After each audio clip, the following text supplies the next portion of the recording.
let's get into it. So today's community webinar is brought to you by the Spectra Collective. That's our community arm here at Reversing Labs.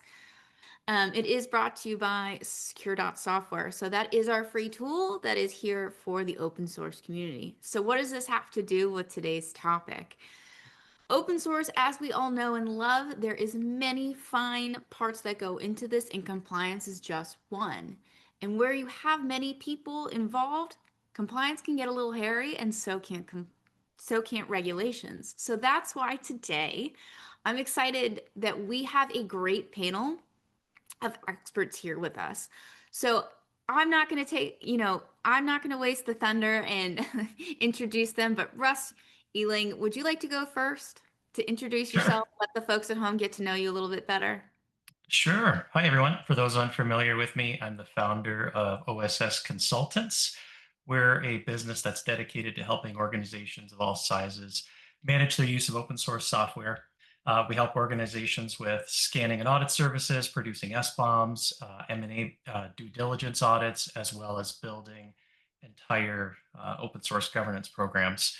Before starting the company, I spent over 20 years in several engineering roles at General Motors. I had responsibility for designing and implementing a successful open source governance program at GM, which was among the first of its kind at that scale in 2012.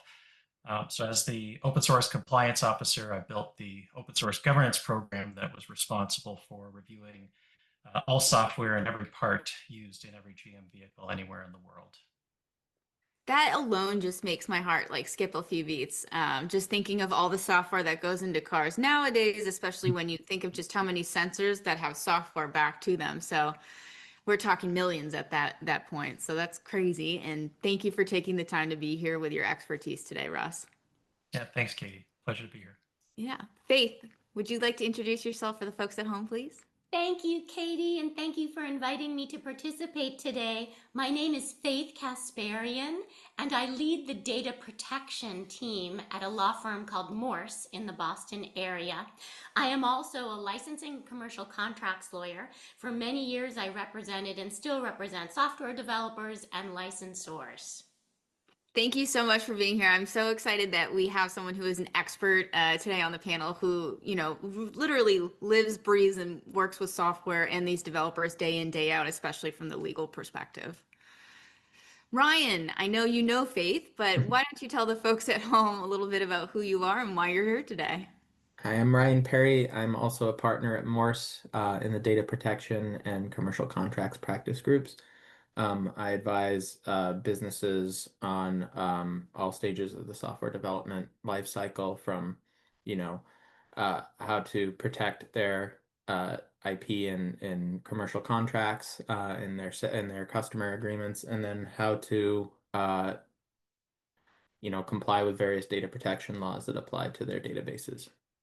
And I think what we'll get into today, and I'm not going to steal the show, but especially with emerging AI, data protection is a big thing, especially when we're looking at how it flows. And we'll get into a little bit about that later. But, thank you so much for being here along with your expertise with Faith. Appreciate the time. So now that everybody knows who we have on the panel today, let's get into today's topic. Today, we're going to do things a little bit different just because we have such an expert panel that's diverse in what they know. So what we've decided to do is we're going to break out the first part into a little bit more technical and then the second part a little bit more legal, right? Because this is not just a developer problem, a legal problem anymore. This is really everybody who participates in the software development lifecycle. So today, we're really focused on the developer and how you can work with your legal teams to better understand compliance. So Russ, I'd like to kick things off with you.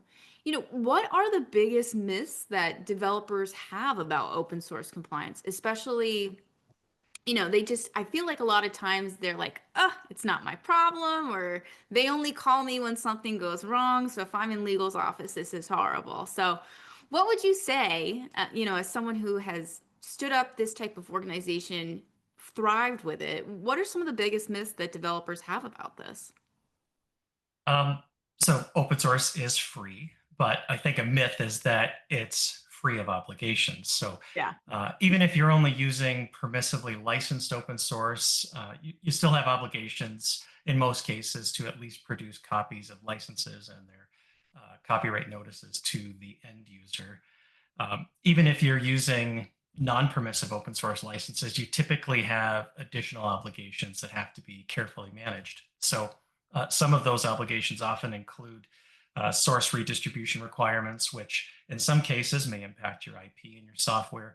So again, this needs to be carefully managed so that any risk is understood, and ideally it should be understood early.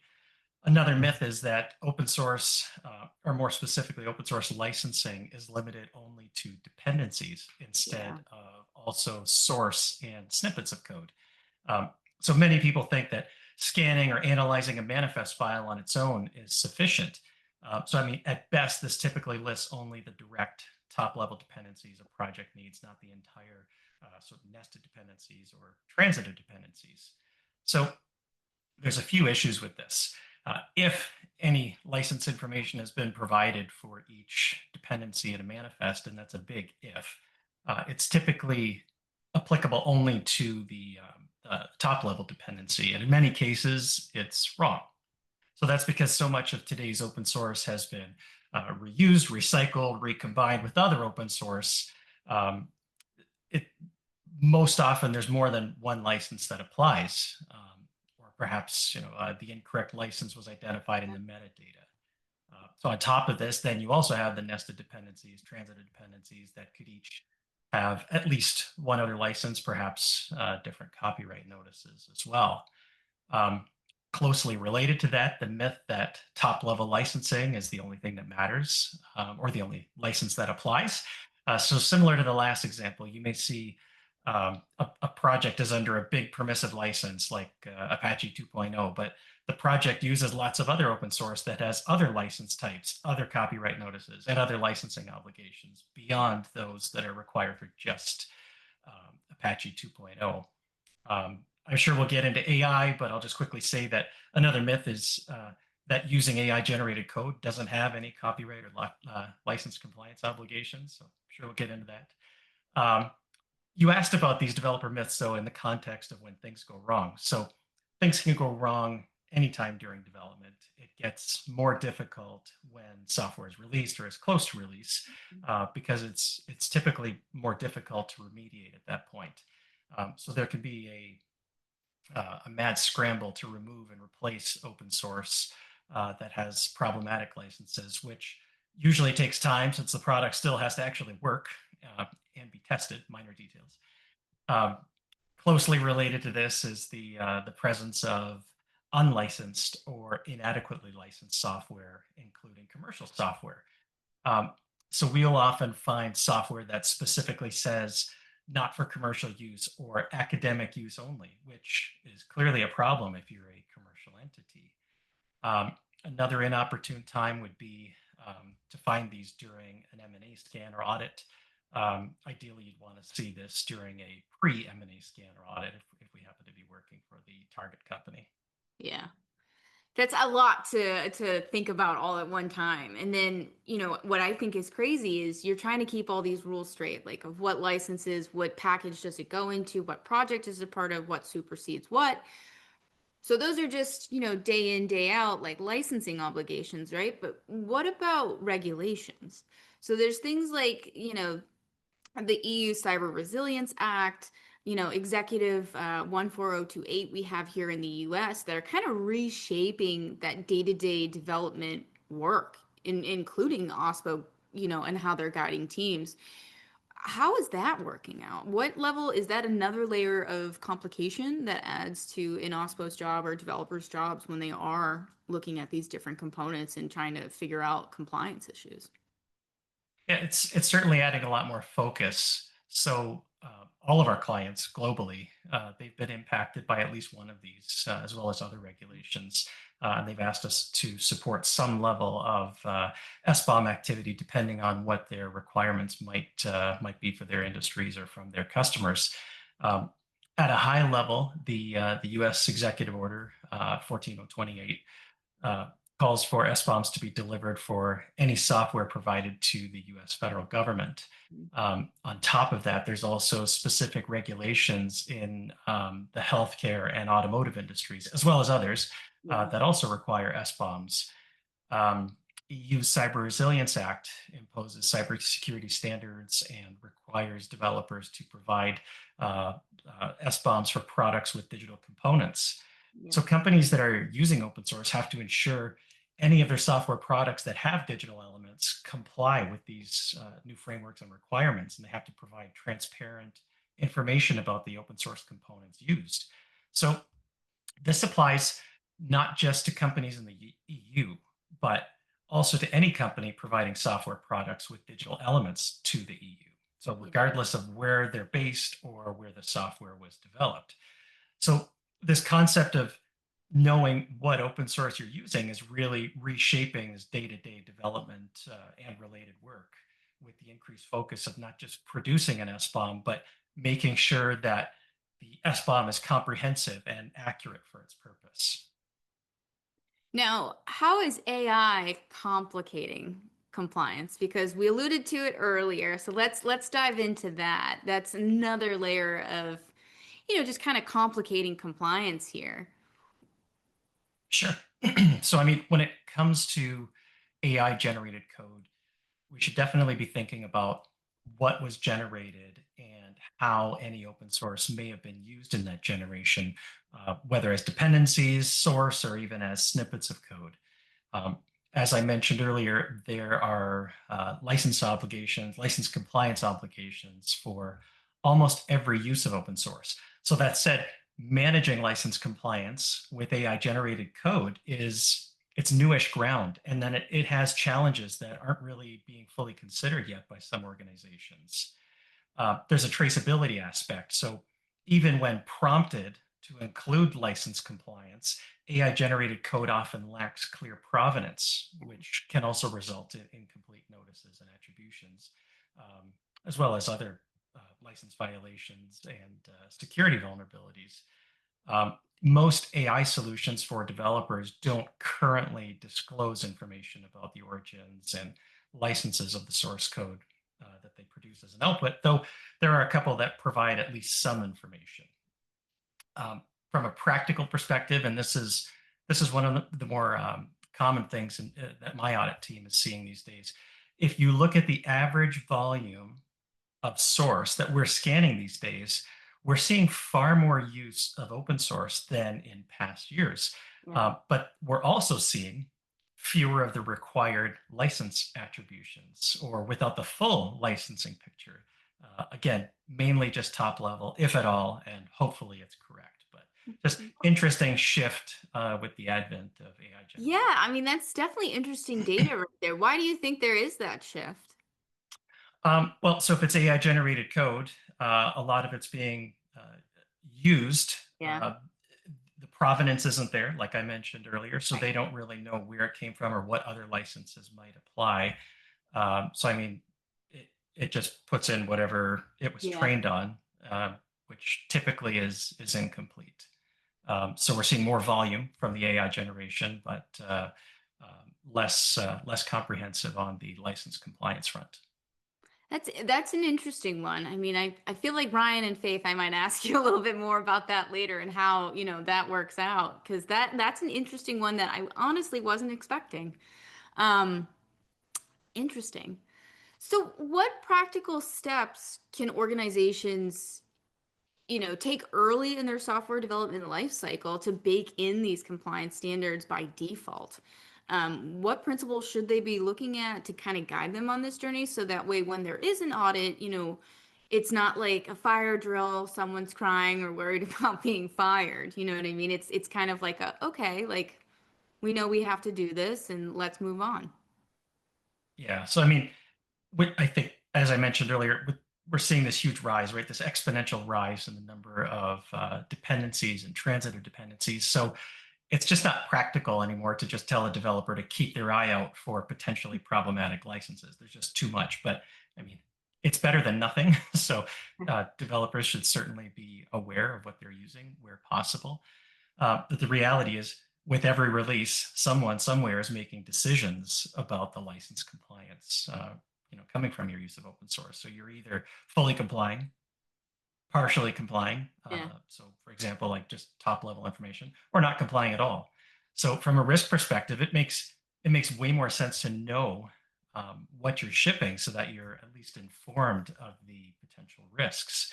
Um, Perhaps an oversimplified practical step is to start somewhere, but ideally you want to start early. I don't think anyone's expecting a developer to become a license compliance expert. So ideally, you should have someone in your organization that has a deeper understanding, like someone in an open source program office role or OSPO role. Um, Almost all companies that distribute or provide software should have an OSPO or need an OSPO, or at least someone to fill those functions, even if they don't use the OSPO label or the OSPO title.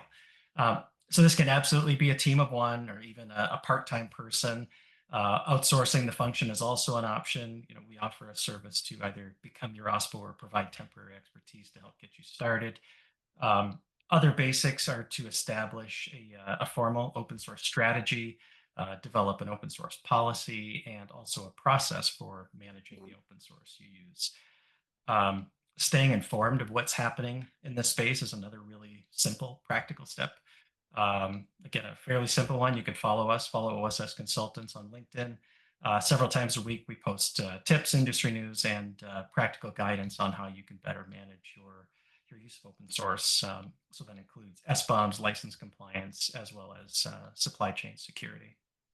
I do like those tips that you provide too, because you meet people at different stages of the journey, right? And you have to understand that some people may be more mature in this journey, but some people might be kind of middle of the road where, like, yeah, they know kind of what's going on, but it's like, how do you move forward and shape that strategy, given where you're at? Or some people are just like, I don't even know where to start. So it's great that you have such a breadth of knowledge that you're sharing with people. Um, Thanks. yeah, no, I love it. So, are there best practices for governance and compliance that can help enterprises? Because I know we talked a little bit about, smaller mid-sized companies, where they can put a person in there. I think, we've seen some of these larger companies, yes, they have an OSPO. But what best practices in governance, would you recommend to them? I mean, you ran it at GM, so I'm sure you know where bodies are buried or best practices that should be helpful. Yeah. I mean, for compliance, or at least open source license compliance, I mentioned it earlier. My strong recommendation is to know what open source you're using. Um, this typically requires tooling, some type of software composition analysis tooling. You need an inventory of your open source for license compliance, to do SBOM reporting. It can help with understanding and addressing security risks. So for me, this is one of the biggest opportunities for a lot of organizations. Um, on the governance side, there's, for external help or outside guidance, there's OpenChain, ISO 5230. So OpenChain is part of the Linux Foundation. The ISO standard defines the key requirements of a quality open source compliance program, and then it builds trust around the open source supply chain by promoting that transparency. So this standard is limited to what an open source program should have and why it should have it, but it avoids the how and the when. OSS Consultants is an official partner of OpenChain. We've helped a number of companies with various stages of attaining conformance to ISO 5230, including BlackBerry, which was the first enterprise-wide conformance to ISO 5230, and also the first enterprise-wide conformance with an official OpenChain partner. There was a case study that the Linux Foundation published about this. Katie, I think you'll include the link as one of the Yeah, webinar I just resources. popped it into the Oh, chat right now. okay, cool. Thanks. So, I mean, check that out if you want to see an example of how OpenChain was implemented in a large organization. Yeah, I mean, I think the Open Chain project is really interesting, and especially having a company like BlackBerry, where there had been issues in the past, to get them compliant is a pretty big deal. So for those of you at home, I would check out that case study just for an awareness point of view to better understand what Open Chain is, and the standards that they can provide, and really that recommendation. Um, Russ, I think my last question before we kind of pivot over to the legal folks here, is who owns compliance? That's always the big question, right? Because I feel like a lot of times it's like, oh, not my problem. I'm going to pass the buck. It's legal. So is it legal? We've talked about OSPO, but we've also talked about engineering. So who owns it? Yeah. So in my experience, this function is most often with one or more of three organizations. So typically it's either engineering, security, or the product business unit. Yep. In the past, this function, like way back, this function might have been seen more in legal, not nearly as common anymore. I think use of open source has just grown too much to have lawyers pouring through lists of tens of thousands of open source components. Um, Collaboration, I think that comes together when you think of governance, whether that's an OSPO or other type of open source governance structure as a system. So you mentioned legal and engineering, but I would also add to that security, and then to some degree, the purchasing organization. Yep. So this system, it doesn't have to be big or it doesn't have to be staffed by dedicated people.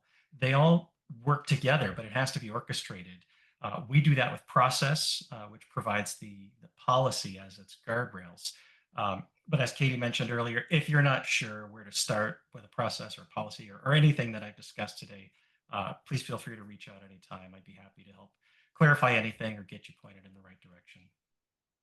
Thanks, Russ. So, switching gears a little bit, right? Still staying on brand, on theme. Ryan and Faith, I saw you both nodding your heads several times when Russ was talking. So, is there anything, you want to add on to any of the brilliant points that Russ kind of shared with us today? Go ahead, Faith. Or I just wanted to echo that the first time you want to be understanding what open source components you have in your software is not at the time you're hoping to sell the company or get Yeah. investment. You really want to be ahead of this and being really meticulous in terms of your documentation of what open source components are in the software. Yeah. it's funny, Faith and I have been working together so long, it's exactly what I was going to say. Whew. You guys got ESP, huh? Not ESPN, maybe next week.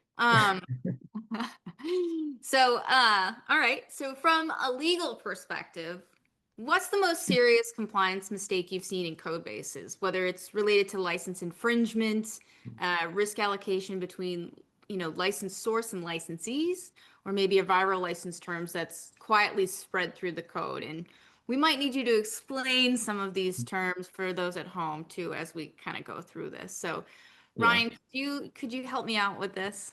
Yeah, I think there's sort of two issues here, one on the code base side and one on the database side. So on the code base side, I think the risks are any of your in licenses. And it's not just open source, but on the open source side, the real boogeyman is the viral terms, right? You've you've licensed in a whole bunch of code from under the AGPL, for example, and you didn't know that it was in there, and it's sort of fundamental to your code, right? And then all of a sudden, you don't have the rights in your code that you thought you did because you have an obligation under the license to make it open source. That's really bad. Um, Yeah. but I think on the private license side too, even if you're purchasing snippets of code that you're going to embed in your technology, um, you need to know the scope of that license pretty well, because if you exceed the scope of the license, if you're not allowed to distribute it in the way that you're distributing it, or if you're, not allowed to use it for a certain purpose, that can be really bad too. And all of those things are gonna come out when you go to do a corporate transaction. You're going to have a buyer or an investor pouring through all of this, and it's not going to stay, swept under the rug. It's going to come up.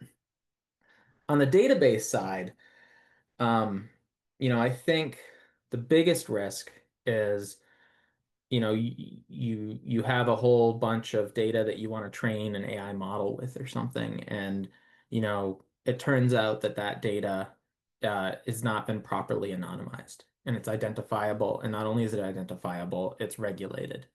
And you're not complying with the regulations that apply to the data when you're training the model. Um, that can be a problem too. It's a very different kind of problem. But I think, being thoughtful about it's sort of like eating your vegetables in a sense, like you have to be thoughtful about what you put in your body, you have to be thoughtful about what you put into your technology. And it's sort of, I think, a similar way of thinking. Yeah, I think that's fair because you want to keep it like a well-oiled machine, but it has to have the right parts, the right maintenance to make sure it is going well, just like your body, to your point. Mhm. Um, when you brought up the viral license thing of being aware, it just makes me think of when I think it was Cisco. And they had a router problem a few years back, and it became OpenWRT because they had a license issue, and then it had to become open source software. So Mhm. even the big guys can get it wrong Yeah, sometimes. yeah, this comes up from time to time in kind of big splashy headlines, but you know, um, it it is a genuine risk out there because the folks that write these licenses, the viral licenses, this is their goal. The whole idea of the monetized internet was anathema to them, and this was sort of their hand grenade into it. So that's why, you have to be careful because this is the purpose behind which those licenses were drafted. Yeah. Russ, I saw you nodding. Did you have something to comment on? I was just like, you might have a story here. Uh, Not really a story. Just, I mean, I think the Cisco case that was in, I think, 2008. There's been several since Yeah. that were similar in nature. Tesla was one with their Hmm. autopilot program. Uh, Vizio televisions currently. There's a case with the GPL license open source in some of their smart TVs today. So, as Brian mentioned, there's lots of examples. Yeah. You just go find them, guys. Yep. Those of you at home, they're there. That was just the one I immediately think of, though, because I just remember the headline. Um, So, how should an organization handle risk, allocation when it comes to open source use, particularly around when third-party claims arise? What should the developer and legal teams know about indemnity or reimbursed obligations?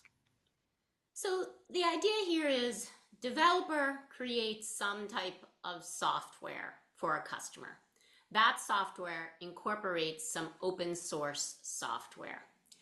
Um, Something goes awry and a third party sues the customer because of the open source components or some other problem with the software. The question is, who's going to be responsible for that? And what will the developer need to reimburse or pay the customer?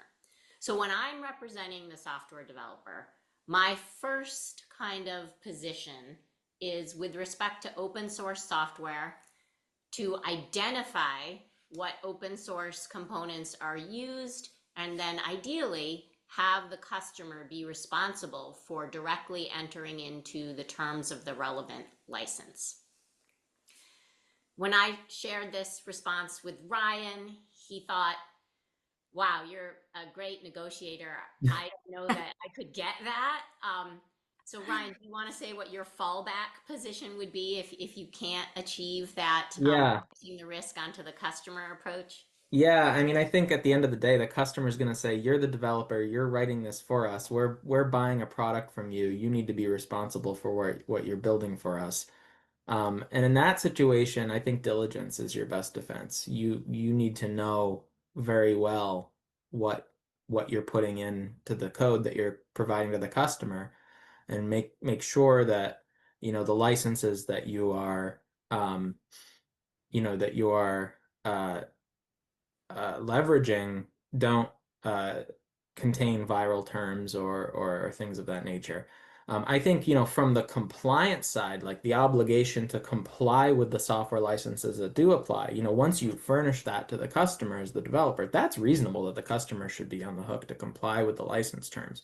But I think from the customer's perspective, am I getting a bunch of code that has been contaminated by the AGPL? I would want the developer to be on the hook for that.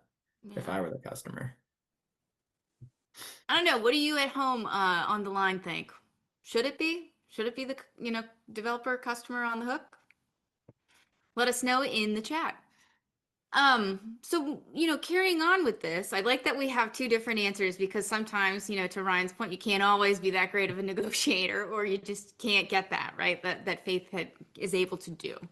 Um, so it's good to have, a variety of different avenues you can explore, right? And just not locked into one lane. So my question is, to help you with these types of different obligations, you know, are there tools that people can use to help, licensee agree to what they comply from, or is there anything of that nature that can help with understanding where those licenses are or obligations? Well, I think that's really a question maybe for Russ. Mm, Um, and he talked earlier about the scans. So yep. really identifying what's in the software. And he also talked about documentation of the open source components, having a policy requiring that governance and documentation, and then really understanding what the applicable licenses are and what the obligations are under those licenses. Just wanted to double check to make sure, there's no difference as to what you're looking for in those scans. Russ, anything to add? I know we went through it before, but anything to add? No, it's covered. It's all good. Thanks. So, how can developers and product teams embed privacy by design principles? I think that's another thing that we're seeing a lot lately in the market is hearing privacy by design, and ensuring that data protection compliance is there, as well as reducing exposure, to those evolving privacy laws. So, Faith, I know that we had previously spoken about this, but I'd love to be able to hear a little bit about your thoughts on this. Yeah, sure. So now we're kind of pivoting a little bit into understanding more, not necessarily exclusively open source risks in Yeah. software. What are privacy risks in software development? And this concept of privacy by design, very similar to something that Russ mentioned earlier in his component about how you want to bake in open source compliance standards by default. We want to bake in privacy protections by default from the very beginning, from the earliest nascent stages of the software development.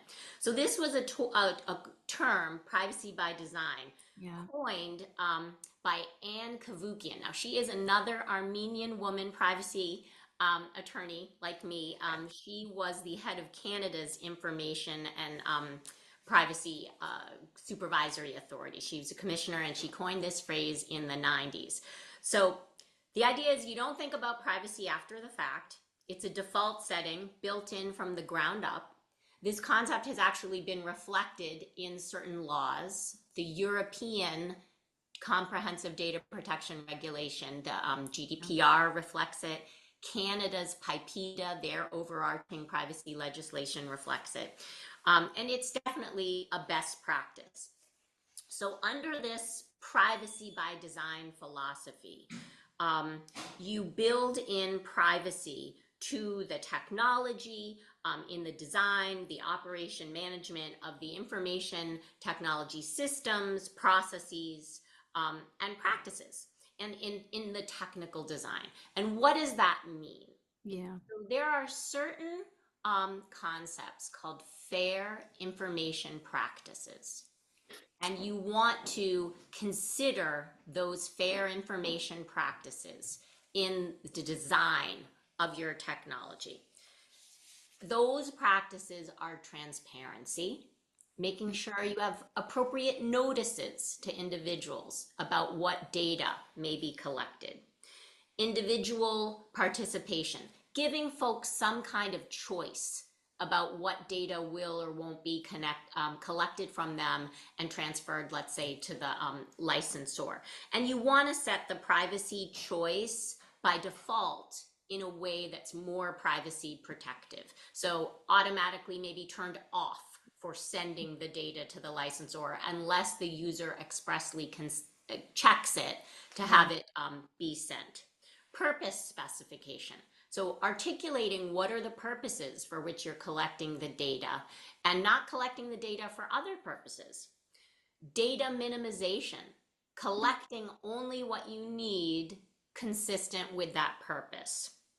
Security, having really strong security for the software, for the data that's being collected, super important in the IoT world in particular. And then having some accountability and auditing. So constantly kind of reassessing, have things changed, and confirming that the data practices are still consistent.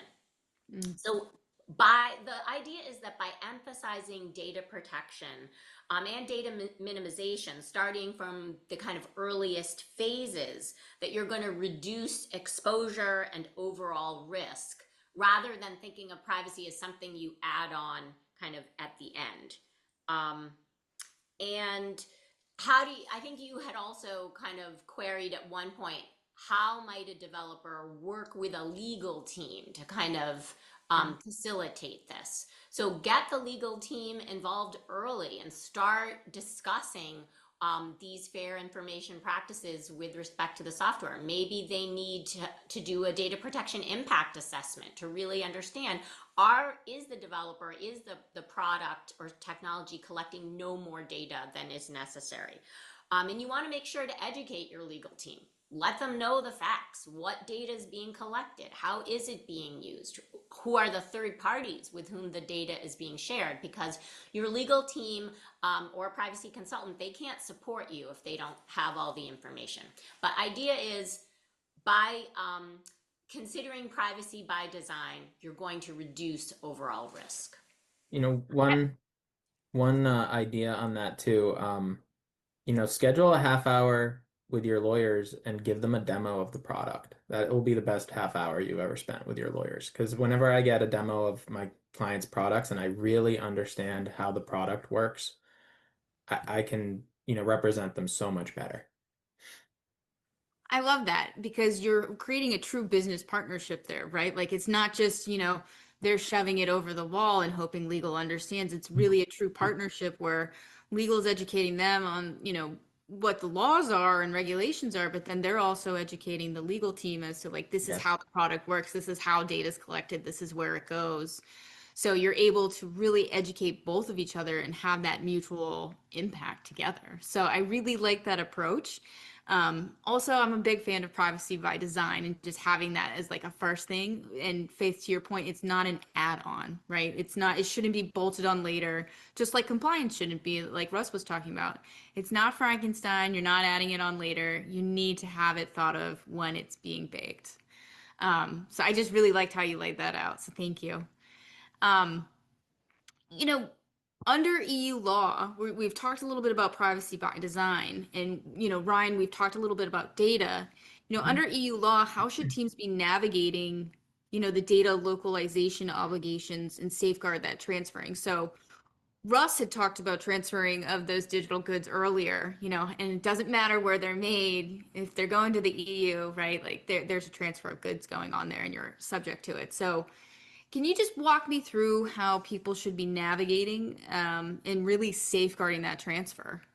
Yeah, there are limitations on transfers on the data side as well. Mhm. But they mostly emanate from Europe going to the United States as opposed to the United States going to Europe. So Sorry. in Europe, they're as part of the GDPR, you are not allowed to transfer data to jurisdictions that don't have adequate data protection laws, and that would include the United States under as determined by the European Commission, without having certain safeguards in place.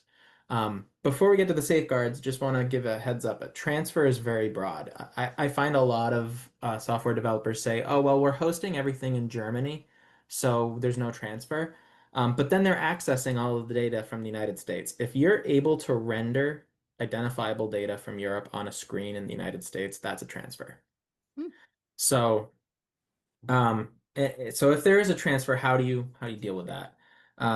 There are various mechanisms under EU and US law too, called data transfer mechanisms. So one of them you might have heard of is the standard contractual clauses. So these are contracts that the European Commission has blessed. You can't really deviate from them. They have very specific obligations that apply to the data. They're designed to give the data the same protection they would have under EU law when it's transferred to the United States or to any other inadequate jurisdiction. Another way to transfer data is this partnership between the European Union and the United States called the Data Privacy Framework. This is a framework that the company would self-certify to. They would get, they would submit their self-certification, and then they would be part of the list. And under that framework, you can transfer data. Although there have been challenges to that framework, so question how long will continue. It is the third attempt between the EU and the US to have such a framework. The first two went down in flames. Third time's a charm, got to be optimistic here. um, those are sort of the two probably most common for most businesses, data transfer mechanisms that would apply. And at the end of the day, I think there's a bit of a geopolitical tug of war here, and software providers are caught in the middle. Because the whole purpose here is from the EU perspective, is to make sure that European law will continue to protect data. But a lot of times, or sometimes, that comes into conflict with US laws, particularly US laws dealing with national security or surveillance. And there is a very, it's probably not likely for most businesses, but in certain industries, it could be likely if you're in the telecom industry, where you get competing obligations, where you have a subpoena from the US government to produce a lot of data that's regulated, and you're not supposed to do that under EU law. In those sort of in those sort of sensitive situations, EU law requires supplemental measures be imposed on the data, things like encryption and the key not being accessible to the receiving party, and things of that nature. But at the end of the day, a company could be caught in the middle, and that can be really awkward, particularly if there's a EU customer on the other end. So I think just bearing in mind and knowing your data transfers really well, and knowing what's coming from where and when, so that you can kind of get ahead of it if an issue like that were to arise. Yeah. Faith, I saw you nodding along.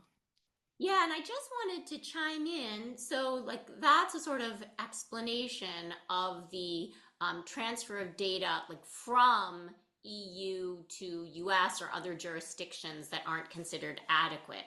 So, the US does have some technology localization requirements and data localization requirements. So that on the technology side, export control requirements, where certain types of technology can't be exported to certain jurisdictions. And then more recently, data localization requirements, where certain types of data or quantum of data can't be shared with certain jurisdictions of concern, or in some cases, particular parties.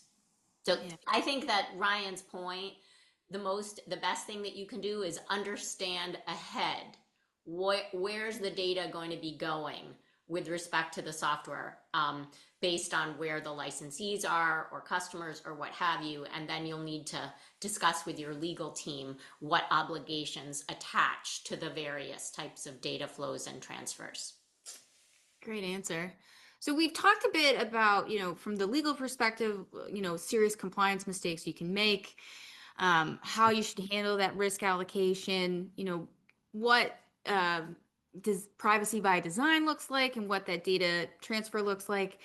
Can you give me a real world example? I mean, we are in October, it is spooky season. So can you share a real world example of where a compliance or a privacy failure led to infringement claims, or maybe a data transfer violation or an M&A complication? I'd be curious to know what your spooky story is and how it impacted developers. Like, what can you learn from this? Yeah, I think folks might be surprised to learn that the biggest risk I see is transaction risk. Um, there's sort of two components to it. There's corporate and commercial. But I think on the corporate side, I've seen issues with data protection compliance. Folks that just really had their head in the sand did not implement that privacy by design philosophy in the slightest, didn't think about it at all. Go to sell the company, surprised to learn that there are laws that apply to the data they handle. And sometimes it can cause you know uh, exceptions to the R&W insurance, the rep and warranty insurance, which could lead to the sellers being responsible for holdbacks, special indemnities, purchase price adjustments. I mean, this is cash out of the pocket of the seller, right?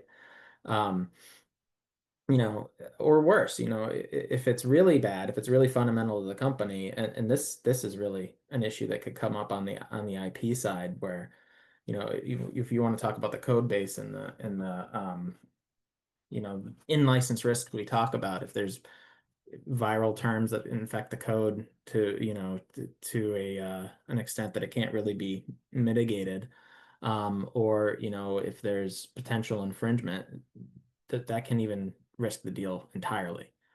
Um, you know, I think on the privacy side, the best remedy is address compliance early and often.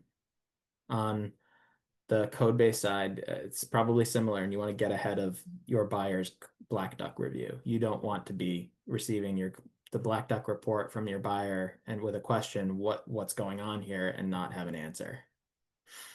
Yeah, that's fair. And Faith? just a little bit on the commercial contracts or commercial risk.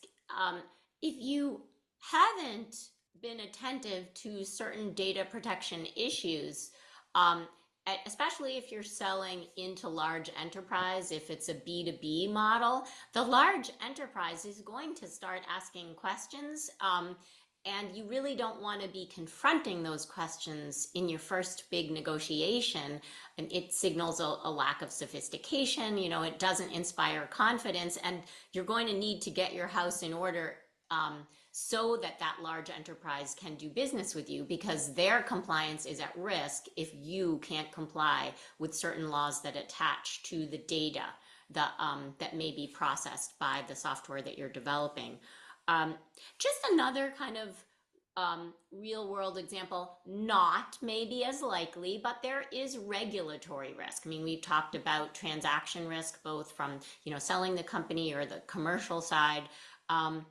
But, I've seen early stage companies where, let's say a choice is given to the user. So the user says, I don't want my behavior tracked. And that choice only endures for 10 days. So I've seen that become a huge kind of regulatory action. It costs the business so much money to kind of defend such a claim when you have a big regulator coming after you and wanting to understand, why was the opt-out only enduring for such a limited time period. So really making sure you understand how you're implementing the various fair information practices with respect to your product and your practices is very important. That's a good one, Faith, that I had not thought of. So I'm glad you brought that up with the regulatory. Russ, I saw you come off mute. So what have you got? I'm sure you got Yeah, I mean, I'll go back to what I mentioned earlier. I mean, just like building products with software, especially innovative, cutting edge products, without taking open source licensing into account, certainly is significant. So the two that come to mind, again, there's many. Like there was the Tesla one I mentioned earlier. Their autopilot platform used lots of open source. They've been facing ongoing enforcement since I think 2013 Yeah. for their use of GPL licensed software, while they were not complying with the terms of those licenses. Another more recent one is litigation happening in Germany, where users were not provided with their open source copyright notices and copies of license terms for use of open source in some Chinese brand vehicles. Um, Yeah, and I guess the other one I mentioned was the Vizio televisions, Yeah. similarly failing to comply with the terms of GPL licensed open source in some of their smart TVs. And there's Yeah, lots. I mean, quick Google search will get you there. yeah, I remember the TV one because I was like, "Do we have a Vizio?" I don't know. I was like running around like a psycho looking and telling family members, being like, "Oh my God."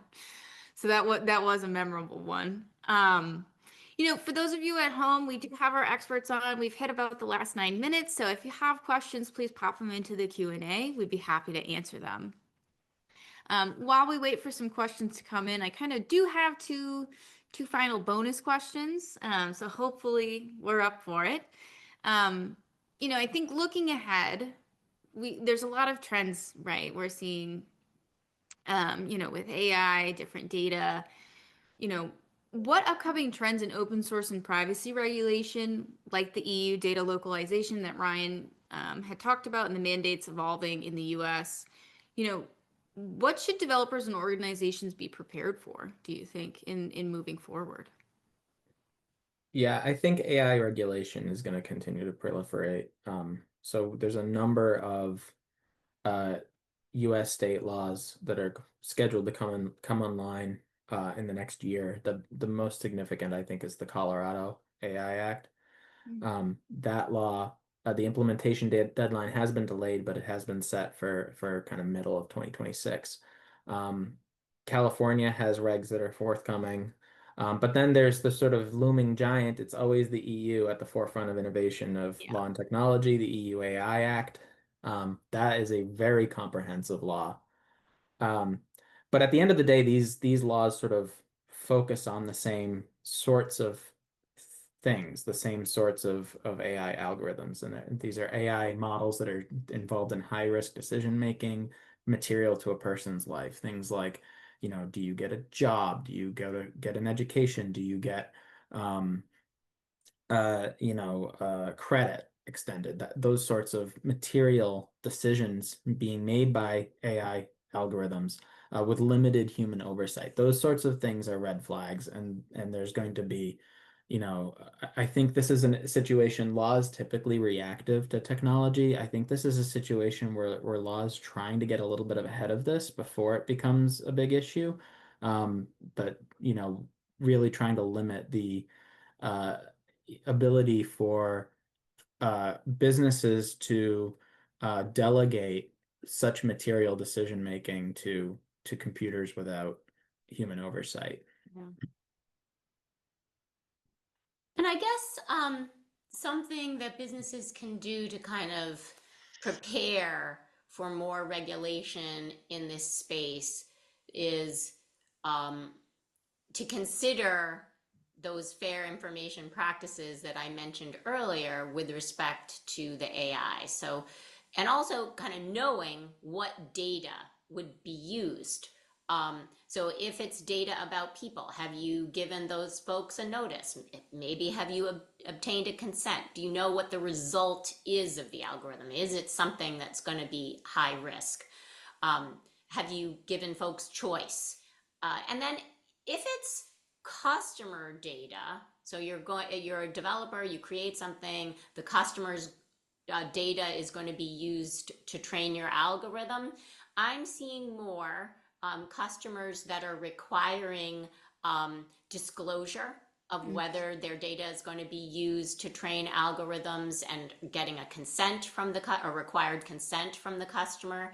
Um, I think if you want to be extra safe, you let customers know that this is going to happen. I mean, not just extra safe. If you want to be reasonable, let the customers know. And sometimes if you're using a third party AI system, they're going to require that you make a disclosure and get the downstream customer to agree to the terms of their AI system. Yeah. So it's not uncommon to have a licensor pass through AI terms from a third party that is going to be used to kind of process the data. Wise words. Wise words, Faith. So we did get a question in, and I want to make sure we only got about 4 minutes left, but I want to make sure we have time to answer. When generating SBOM and OSS evaluation reviews, how far down in transitive dependency vulnerabilities shall be remediated? Russ, I have a feeling this might be directed for you. So, I mean, it depends. I think it depends on which regulations apply to you. Beyond that, though, we've seen a lot on the customer side. So a lot of our clients have their customers that they're responsible to deliver software to. They have additional requirements, and some of them have gotten down to snippet level reporting, license reporting in SBOMs. So I mean, really, it depends on what you're subjected to from a requirements and regulations perspective. Ryan, Faith, any thoughts on that? Just want to make sure I give you room. I would defer to Russ on that one. Okay, I thought so. I just wanted to double check. Okay. So we have only 3 minutes left. So Russ, Ryan, Faith, thank you so much for taking the time to explain some of these very difficult concepts today, and just really highlighting why they are so important. And these are things that developers and security professionals, not just legal, need to be thinking about. As always, we will make sure we send out the recording as well as links to our wonderful panelists. So if you have further questions, you can feel free to ask. To help with some of your licensing issues, though, we do, like I said, have a free resource in the Spectre Assure community where you can look up these packages and it will tell you a little bit of information about those licenses. So that way you can be educated at the time of selection, right? So it's always helpful to have them. And with our safe assessment, you can see if there is an issue with compliance. So quick look, red means no, green means go. Simple, right? So we do have a little bit, some more insights coming in the next few weeks where we are going over the anatomy of a supply chain attack. That's on the 30th. What could be more spooky than looking at a skeleton of a software supply chain attack? And then if you are or happen to be in Austin this week, I will be at LastCon, so I'd love to meet some of you in person. And as always, check out our blog for more info. Next month, we'll be hitting you with open source maintainers and understanding the burden that they go through and how we can help them. So till next time, thank you. Thank you. Thanks. Thank you. Thanks, everyone.